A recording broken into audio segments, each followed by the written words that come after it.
Então, o nosso propósito de hoje, da nossa abordagem, é nós tratarmos sobre dois processos de substituição no anel benzeno, que é a sulfonação e a acilação.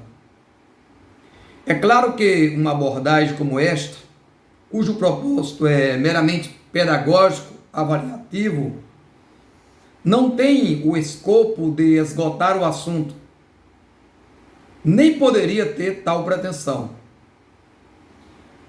Esta é a primeira consideração que gostaria de fazer. A segunda, não menos importante, é que toda a abordagem aqui empreendida, ela parte da premissa de que já haja um conhecimento anterior por quem está assistindo o vídeo. Então, se eu inicio falando rapidamente sobre sulfonação, eu tenho a presunção, a inferência antecipada de que a pessoa que está assistindo sabe o que é sulfonar, o que é grupo sinfônico. Mas mesmo assim, nós vamos tratar de cada termo e procurar desdobrar a explicação da forma mais adequada possível. Então, nossos dois processos de interesse é a sulfonação e a acilação com os cloretos de ácidos. A sulfonação com o ácido sulfúrico. Falando sobre a sulfonação, um dos pontos de partida do entendimento é considerarmos que o H2SO4, o ácido sulfúrico concentrado, nesta conformação meramente concentrada, ele não faz o ataque eletrofílico ao anel benzeno. Ou seja, o ácido sulfúrico concentrado, ele não serve como eletrófilo. Então nós precisamos pensar quimicamente em uma solução, em um modo de levarmos o ácido sulfúrico concentrado a servir como eletrófilo. E qual foi a solução encontrada? Foi enriquecer o H2SO4 com 8% de trióxido de enxofre. E aí passamos a ter o ácido sulfúrico concentrado fumegante, ou simplesmente o ácido sulfúrico fumegante, na sua versão inclusive comercial. O ácido sulfúrico enriquecido com 8% do trióxido de enxofre, ele vai servir de eletrófilo e vai desencadear o ataque eletrofílico de interesse. Então, se alguém pergunta em química o que é o ácido sulfúrico fumegante, a resposta é bastante simples. É o ácido sulfúrico concentrado, mas 8% de SO3, do trióxido de enxofre. Este é um ponto de partida para a compreensão da substituição no anel benzeno, chamada de sulfonação. Uma colocação que cabe, e inicialmente já tinha abordado isso, é perguntar o seguinte: mas então o que é sulfonar? Qual o propósito da sulfonação? Sulfonar é nós, considerando a imagem do anel benzeno a qual nós estamos acostumados, nós imaginamos que dali vai sair um hidrogênio, bem simples assim, e vai entrar o grupo sulfônico. Este grupo sulfônico, ele vai substituir o hidrogênio. E para onde vai este hidrogênio? Este hidrogênio vai se juntar com um OH e vai formar um H2O, que é a água. Então, se nós considerarmos o bloco reagente de um lado e o bloco produto do outro, nós devemos imaginar que o anel benzeno mais o H2SO4 fumegante vai dar um produto que é o ácido benzeno sulfônico mais água. Simples assim. Mas nós precisamos entender isso do ponto de vista interno. E a compreensão deste assunto do ponto de vista interno pressupõe, nós partimos da premissa de que temos aqui à nossa esquerda o anel benzeno e trazemos o H2SO4. É evidente que o mecanismo completo que será explicado não é assim, mas a arquitetura geral, o desenho macro é exatamente este. Anel benzeno mais H2SO4. Agora, parta da premissa de que o H2SO4 vai ter uma apresentação simplificada, que seria o OH e o SO3H. Como se formasse uma ligação simples de uma hidroxila OH com o SO3H. Pois bem, este OH, dentro da estrutura do H2SO4, ele vai roubar o hidrogênio do anel benzeno, vai se desprender, passar para o lado dos produtos formando água. E no lugar, no espaço deste hidrogênio, vai entrar exatamente o grupo ou complexo sulfônico. E aí nós temos o anel benzeno agora sulfonado. Este anel benzeno sulfonado é o ácido benzeno sulfônico e do outro lado a água. Então, em termos muito gerais, esta é a arquitetura da sulfonação do anel benzeno. Porém, nós podemos considerar, e aí está marcado aqui como pauta, as etapas do mecanismo de sulfonação. Os mecanismos de sulfonação do anel benzeno normalmente comportam 3 etapas, mas quando se trata da sulfonação, nós trabalhamos com 4 etapas. A primeira etapa, vamos esquecer momentaneamente o anel benzeno. Vamos falar do mecanismo, das etapas. Na primeira etapa, nós temos o H2SO4 reagindo com o H2SO4. Vejam, nós temos uma reação entre os ácidos sulfúricos fumegantes, 2 moléculas, H2SO4 e H2SO4. Qual o tipo de reação que é visualizada aí? A reação ácido-base. E qual vai ser o produto desta reação? Veja que nós temos um bloco de reagentes. O produto desta reação vai ser o hidrônio, água protonada, o sulfato monoácido e o nosso eletrófilo, o SO3. Então, recapitulando, eu faço a reação H2SO4, H2SO4 e tenho 3 subespécies químicas. O hidrônio, H3O+, o sulfato monoácido, que é o HSO3, e depois disso, eu ainda tenho o SO3-, que é o nosso complexo eletrofílico. Esta, portanto, é a primeira etapa.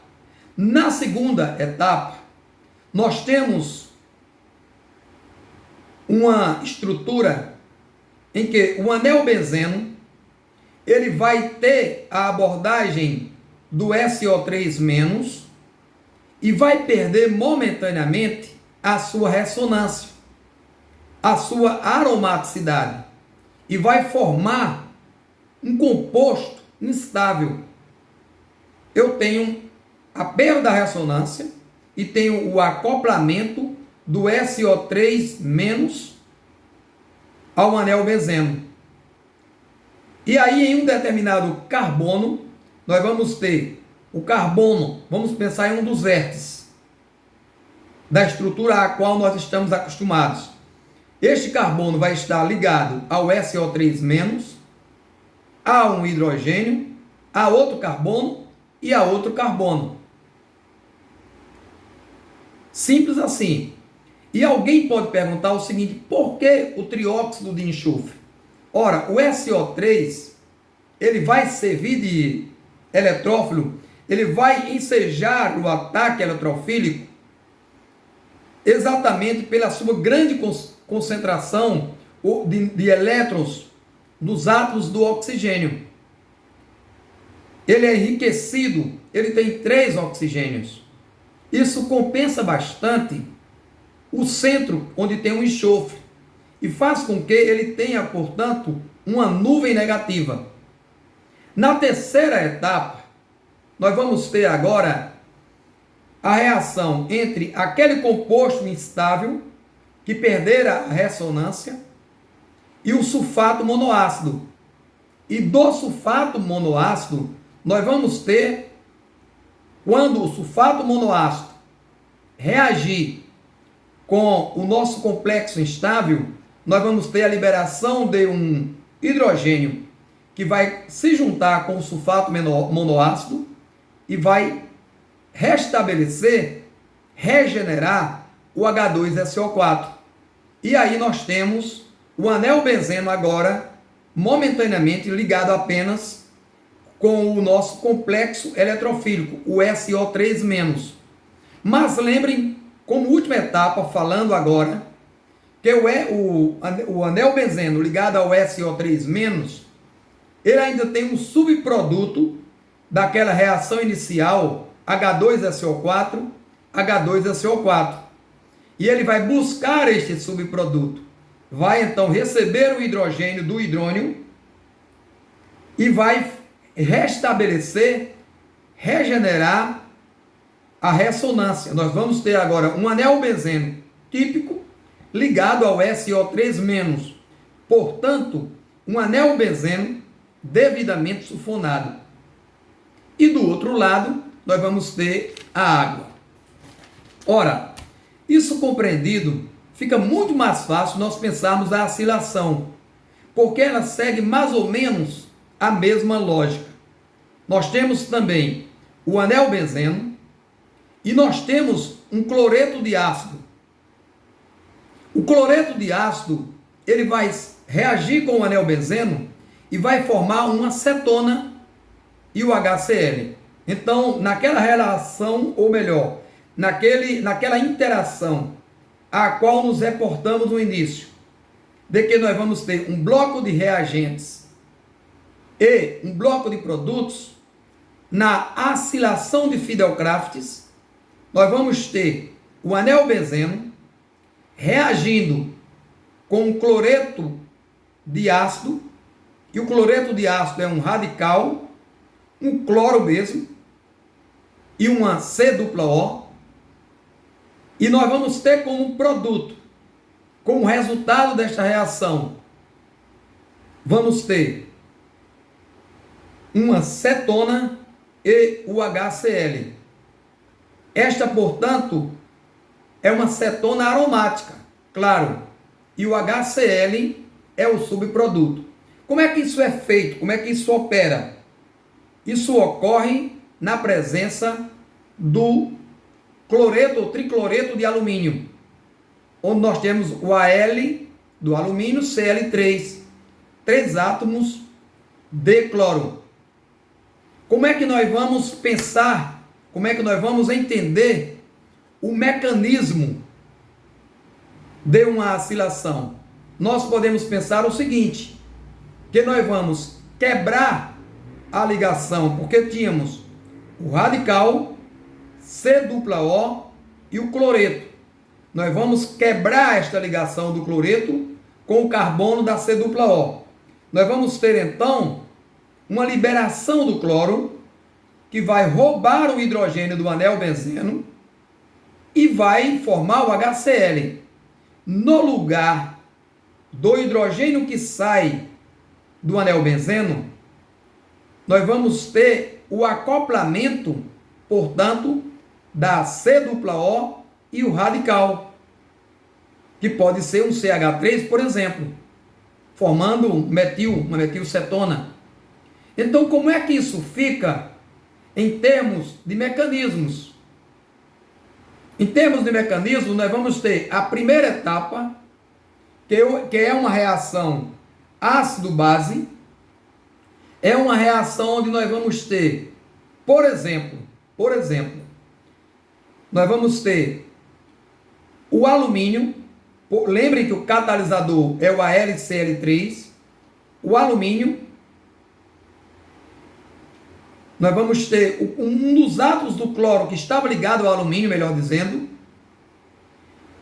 se soltando e reagindo com o cloreto de ácido para formar um composto ligeiramente instável.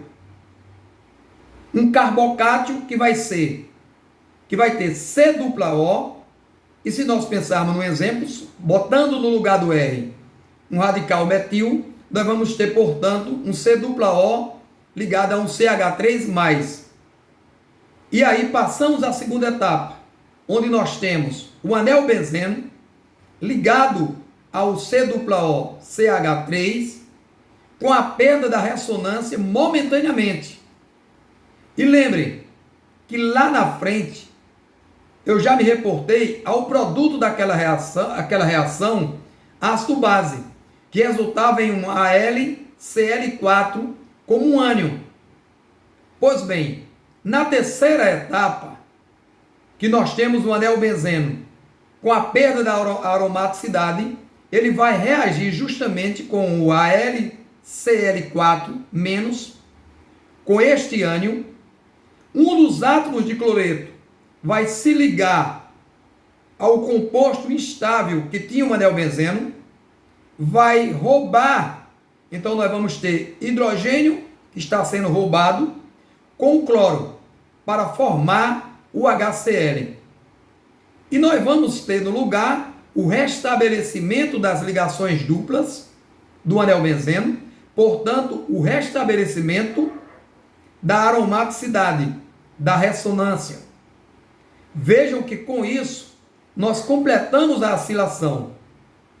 Como eu falei inicialmente, o propósito aqui não é esgotar o assunto, mas passar uma ideia da compreensão e, considerando que haja um conhecimento prévio, partirmos da premissa de que tal conhecimento permite, a partir desta explicação, nós temos a compreensão desses dois modelos, desses dois formatos de substituição no anel benzeno. São estas considerações, portanto. Lembrar, por último, que a sulfonação é plenamente reversível.